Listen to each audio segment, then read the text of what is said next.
Right now, though, on Bounce, once a month we feature Johnson C. Smith University in the spotlight here on our show. And our first guest is an assistant professor at Smith, here to tell us about his new book that is influencing and inspiring the historically black college community. We want to welcome Ron Stoghill. Yes, to the show. Thank you for being here. Thank you.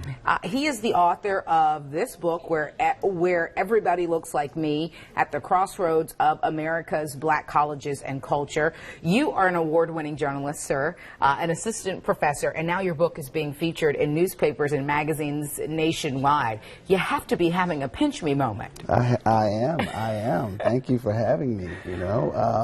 I spent my career in journalism, but I've been over at Johnson C. Smith for maybe 4 years now, and I just fell in love with the students. I fell in love with the administrators, and that inspired me to start working on this book. So the culture, being surrounded there at Johnson C. Smith, really sort of lit a fire and said, okay, I want to put this in a book. Absolutely. I mean, the legacy of these universities, and it's not like these universities, despite their greatness, that they are up against some really tough challenges right now. These universities have been around for about 150 years or so. Many of them, some are public, some are private, and many of them are struggling, against kind of a perfect storm of forces, right? Whether it is declining federal funding, whether it is more and more competition from mainstream universities, whether it's Chapel Hill or Duke or what have you, and so and alumni giving could be improved as well. So it really tells a story of kind of a really tumultuous time for these universities, but ultimately makes the case that we need our HBCUs.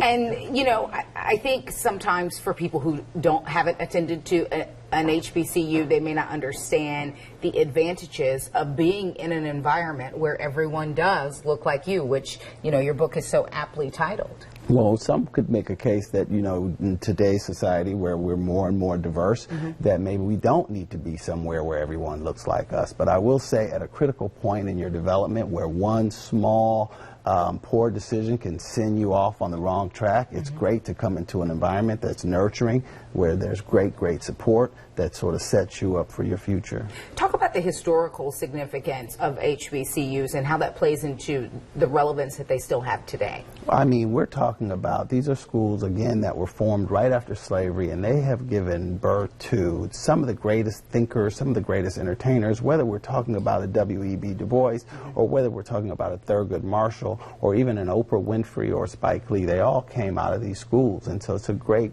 rich heritage that that they built through the years. How do we save these schools as pillars of education, particularly for communities of color? Well, at the end of the day, these are actually businesses. They have a mission, of course, but they're under the same kind of pressures that, cost pressures and political pressures. And so I think more and more they need to start to think about new, innovative ways to stay alive. Some may need to consolidate. The smaller ones may need to use some economies of scale so they can remain competitive. Some need to sort of start to goose up the alumni giving, and start to give back. Some need to really move forward in tapping different kinds of populations. At Johnson C. Smith, for instance, we have more and more international students that really have created, a very eclectic cultural environment, and make it just a more and more rich school. That's right. Television. Yeah. We're good. I'm really intrigued and looking forward to digging into this book. Is there anything else you want to add, Ron? No, just this is homecoming season. People love homecoming season, and I'm hoping that people, sign up and go to our schools. That's right. Let's put up some information. Where Everybody Looks Like Me is available on Amazon.com.